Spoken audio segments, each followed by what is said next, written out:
What's up, you guys? Brandon Orr, Reclaiming Lives Recovery Cafe. It's been a little bit since we've been able to go live with you guys here with everything that's been going on in our county and our towns. Our heart really goes out to you guys.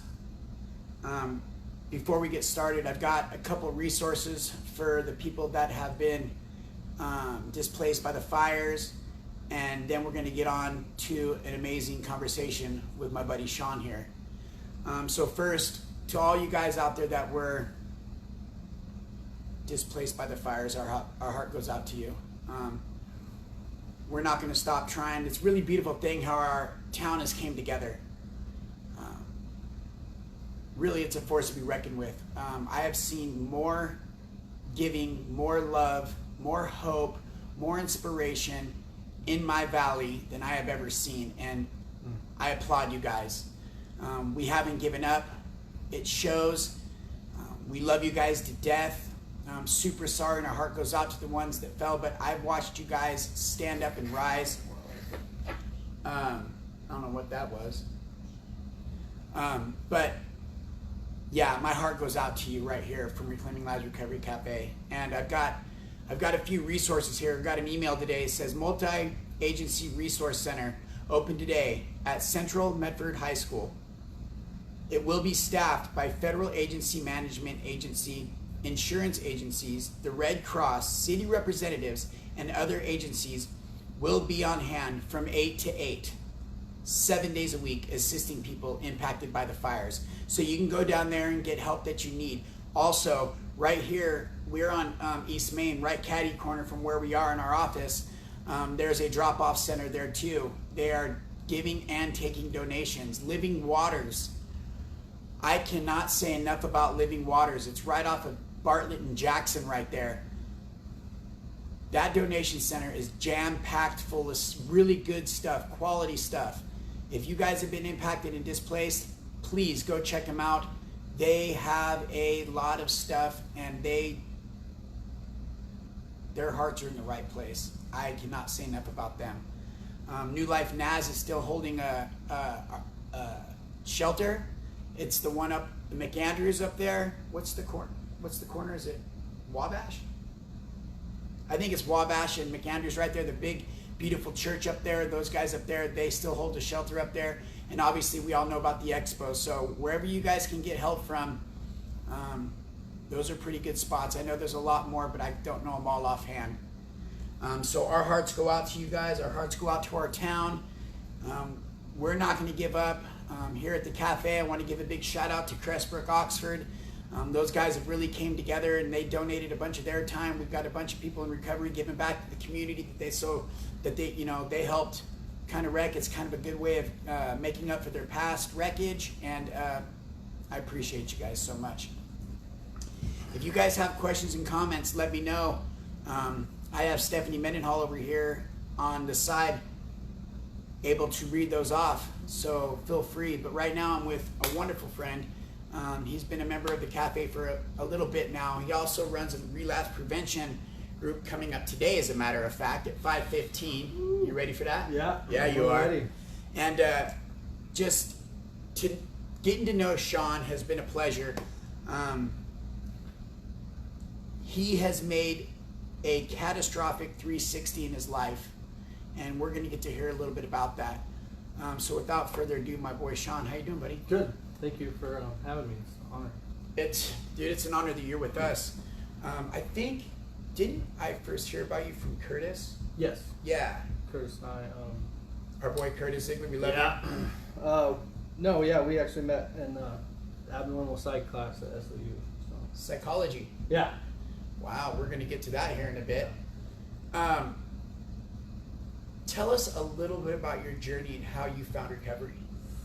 So, my journey to recovery definitely didn't happen until about 3 years ago. Basically spent the majority of my life, living in darkness from a very young age. And it wasn't, until basically was faced with the crossroads to either choose a different path or, you know, forever be in darkness, that I started making some drastic changes in my life. Right. When was that? 3 years ago. 3 years. Yeah. Yeah, I've managed to do more in the last 3 years for my life than probably the other 30. How old are you? 36. Okay. Yeah. Oh wow. Yeah. So what have you done with what have you done that last 3 years? What is exactly have you done that's been so significant? Well, getting, you know, off of substances is definitely one. Off of everything, even managed to quit smoking. Oh wow. 20-year cigarette habit. You know, I was able to finish going to school for my AA, and then I transferred, moved here or to Ashland, and to go to SOU, because somehow, even in my addiction, I still managed to go to school for off and on for, you know, quite a few years. I'd go, complete a few classes, drop out, withdraw. Go, drop out, withdraw, go, drop out. Yeah, so that happened for a long time. Slinky. And then, because it wasn't, you know, other things were priority at that time. But yeah, I've been able to finish. You know, I just finished my bachelor's degree here. Woo! In psychology with Curtis. Yeah, so that was amazing. And Christy, she finished too. So, Christy. Yeah. And then bachelor's degree in psychology. Yeah, that's big. Ain't no BS in him. Yeah, and even managed to get some honors there too. So that was a huge change too. As well. But also, I'm going to grad school here in next week. Start grad school through Portland State University for social work, and yeah. So, and I've also, you know, been able to engage in lots of running, which has been a huge part of Didn't you just win a marathon? I did. I did. No, I did, which is, you know, just a completely different. I really never thought that I'd be like trail running and running long distances like that. If you would have told me that a couple of years ago, I'd probably nah. Yeah.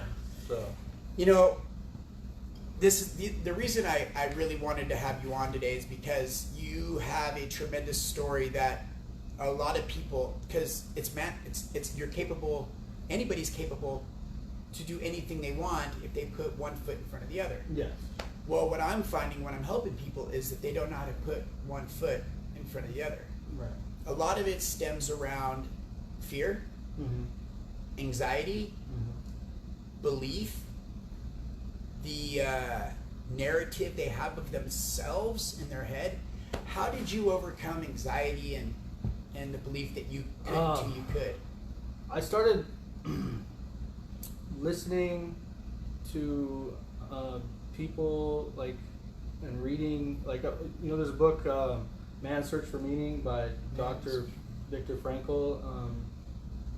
I actually read that while incarcerated, but he was in a concentration camp. He was like in Auschwitz, and all of his family died, and he wrote this book about finding meaning in life through suffering, which is kind of the basis for like existential philosophy. And so he, you know, was able to overcome that, and it's about changing our attitude. You know, we can control how our attitude is towards whatever circumstances we're living in, and that can help us get through just about anything. So it was kind of that was one definite turning point, was reading his book, and just started listening to people like Tony Robbins, stuff like that. You know, just Tony Robbins is a good one. I listen to Tony as well. And all that stuff, you know, it's on YouTube. You can listen to it. You know, you don't have to pay hundreds and hundreds of dollars anymore to get that stuff. Yeah, it's right there. It's right there. Tip your fingers. Yeah, and if then you have internet access. If you have internet access, or a library card, which you can get too as well. So yeah, it was just basically starting from within. You know, if we change the way we look at things, then the things outside we look at will change, and that's another huge quote that's been like a staple in my recovery is just all the change starts within, and then we start seeing different results outside of ourselves. Right. Now, how did you deal with the anxiety around doing that? Like, because I mean, I know that when I first got into this work, like I had a lot of anxiety about, am I worth it? Am I good enough? Am I going to say something wrong because I'm a talker? You know, like, and I really had to learn how to filter what I say. But then it's the anxiety of just doing it. How did you work around that? Did you even have anxiety? Yeah. So I mean, there's that imposter syndrome, which we all experience at some level. You know, like going back to school or being in recovery and trying to do something different. If we, spent a long time crystallizing some of that old thinking, right? It's hard to get out of that, and definitely to overcome a lot of that anxiety. Really, for me, it was just setting goals, and it was wanting it bad enough that I was willing to do whatever it took to get to the next one. Right. You just said something that should be highlighted in everybody's recovery, in life in general, and that's setting goals. You know, what kind of small goals did you set for yourself compared to your big ones? So, that you were able to accomplish, of course. So, like, because I was, when I got out of incarceration, I was like on probation. We had to do this MRT. Yeah. So that was, really engaging in that. Because in that therapy, you got to set you're supposed to set goals. 5 years, 10 years, 1 year. 1, 5, 10. Yeah, 1, 5, 10. And then,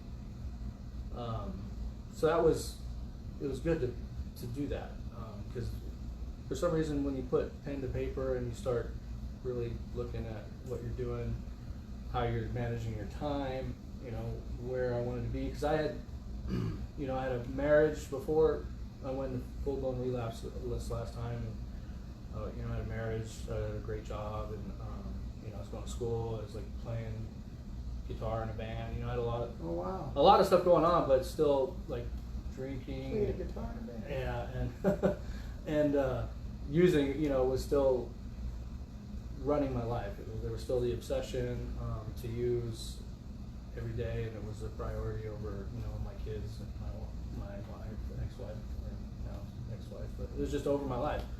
And it had been there since, I was a teenager. So just overcoming all of that, it takes work. And, right. Yeah.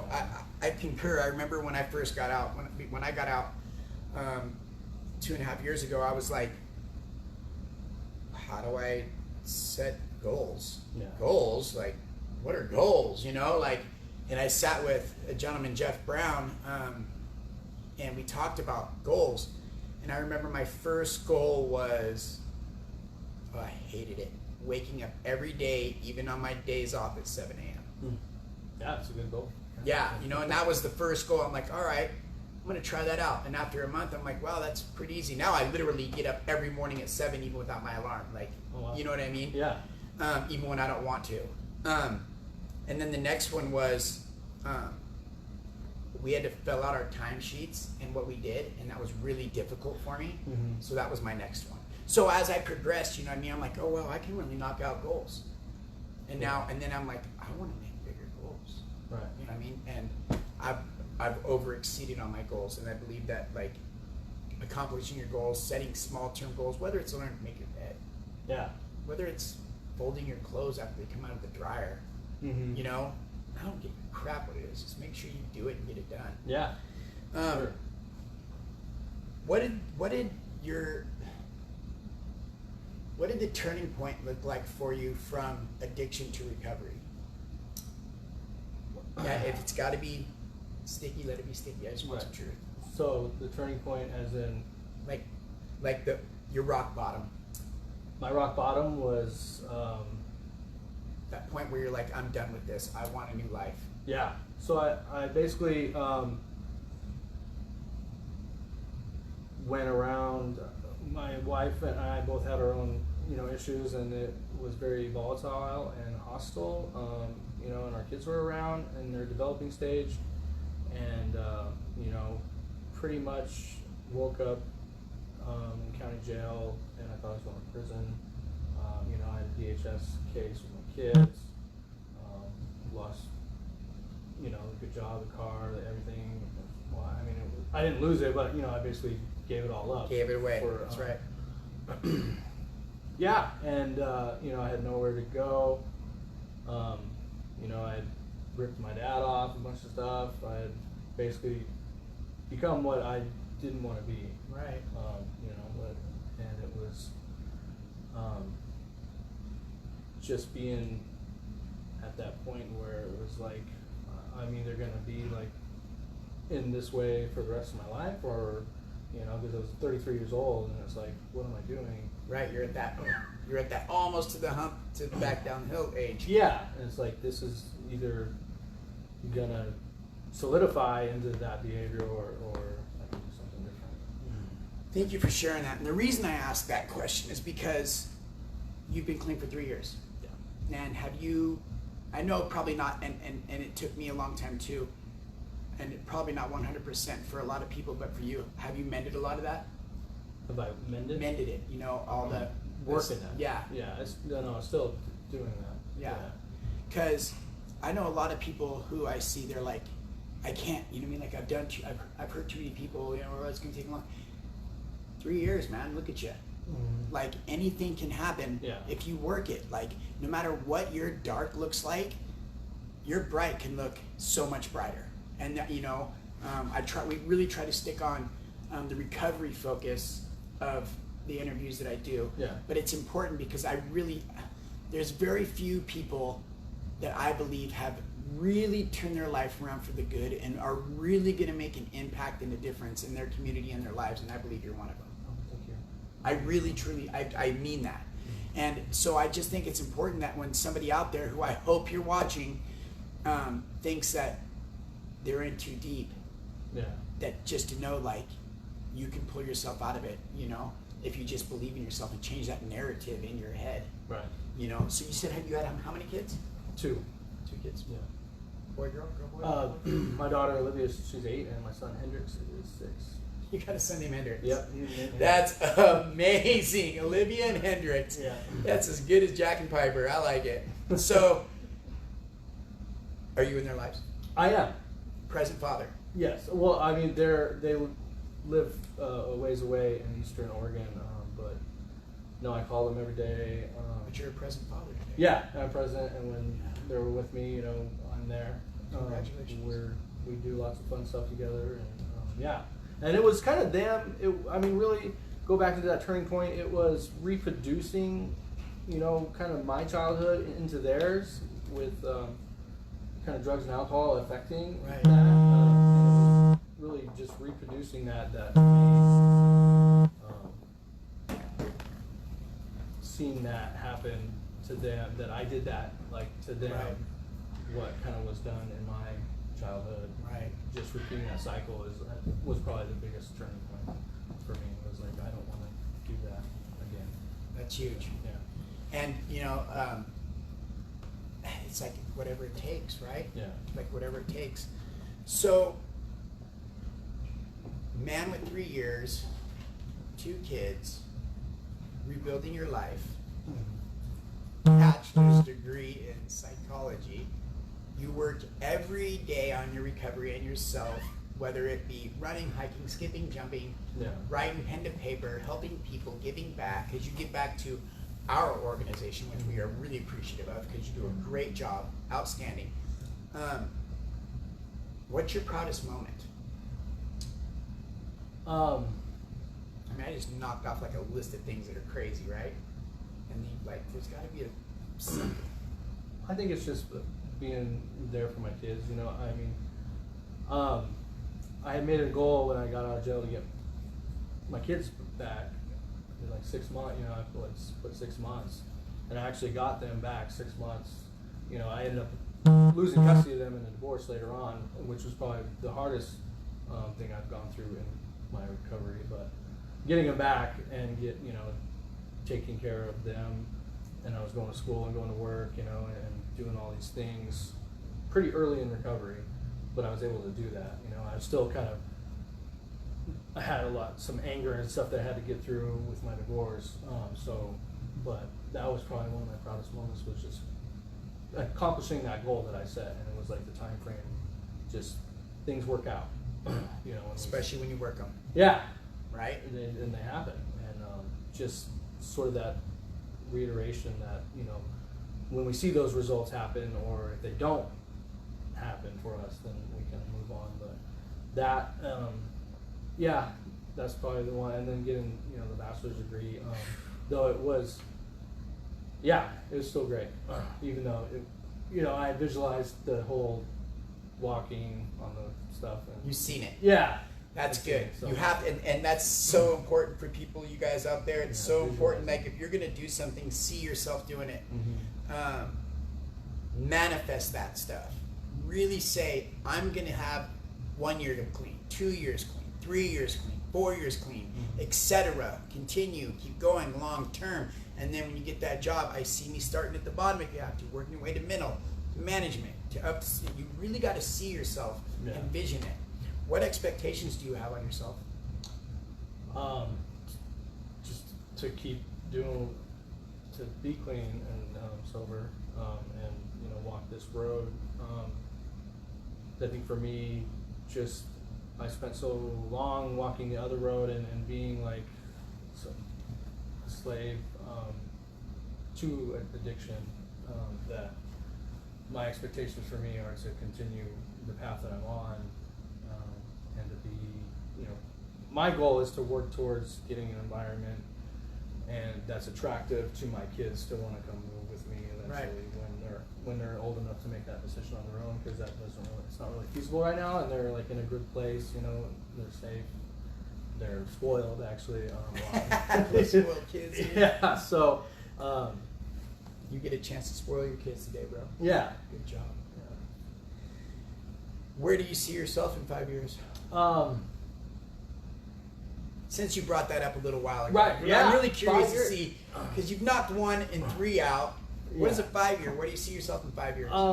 Just working in the community as a social worker. In this community? Yeah, I like the Rogue Valley. It was really the first place that I kind of felt like home, in a sense. I guess that makes sense. Are you from here? No, I'm not. I'm originally from California, but I've spent lots of time in California and Washington and Oregon, so kind of just a West Coast.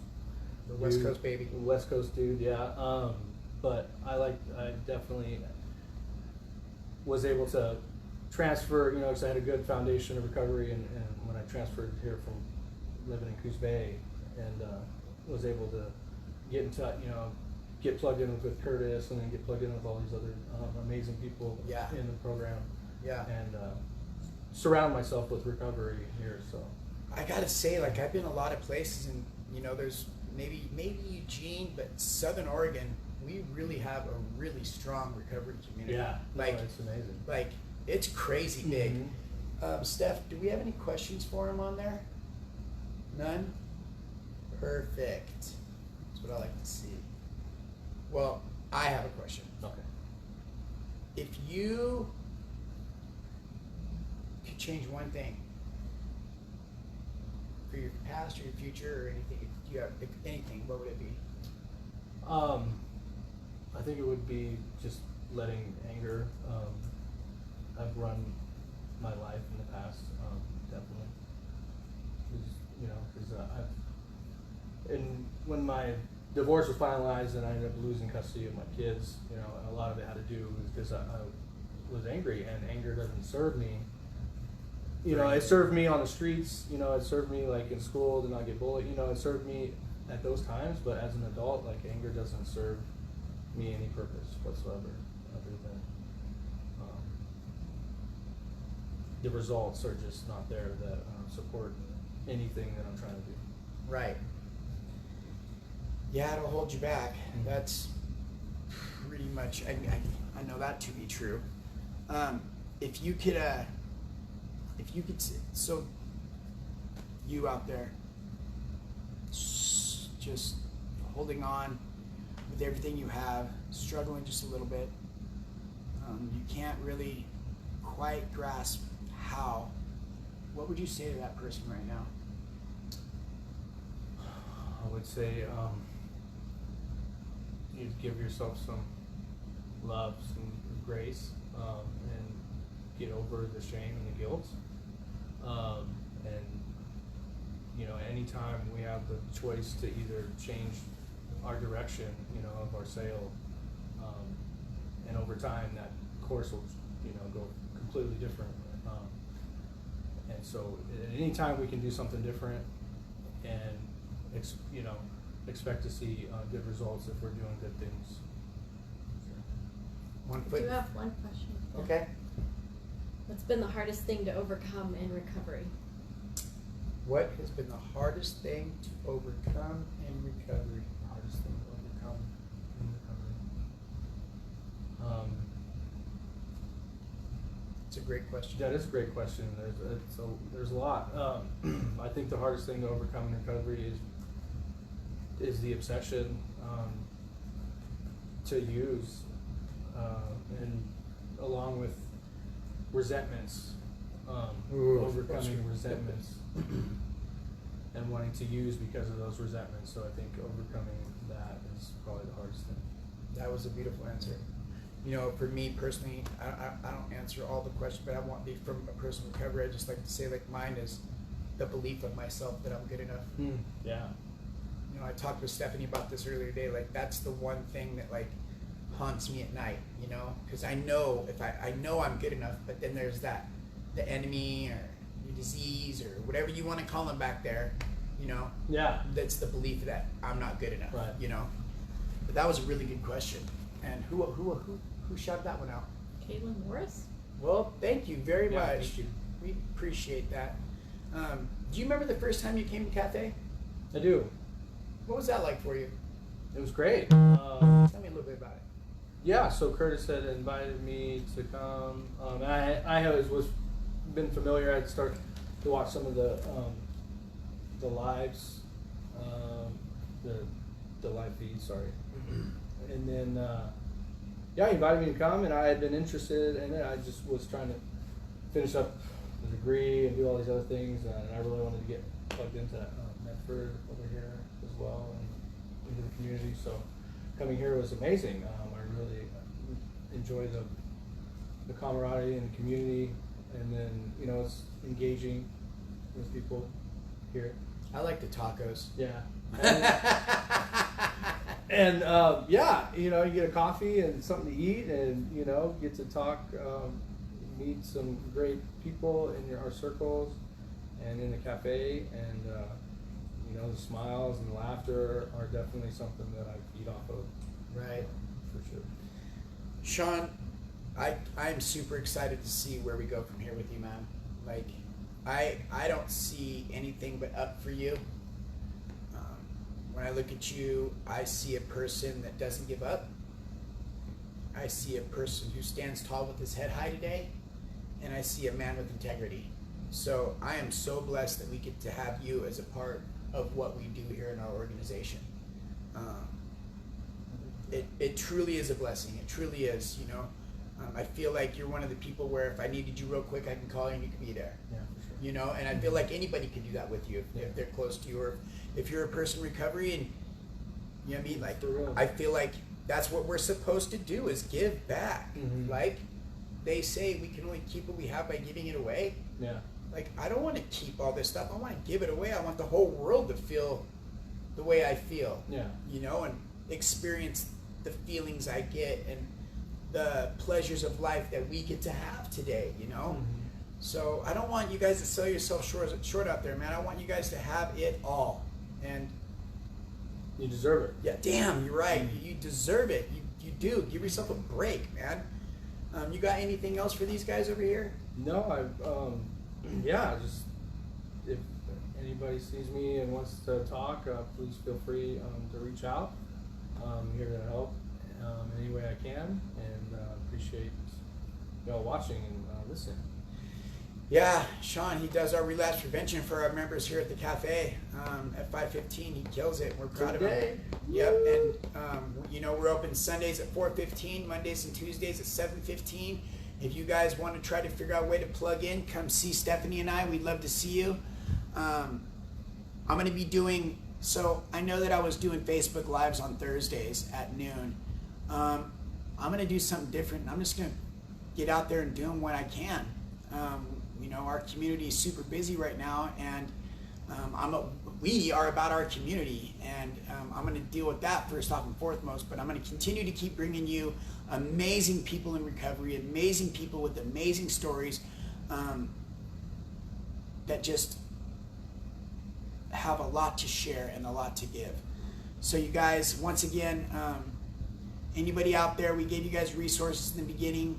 If you guys are out there struggling at all, give me a call, 541-890-0590. Reclaiming Lives Recovery Cafe. We love you guys. Hope to see you guys soon.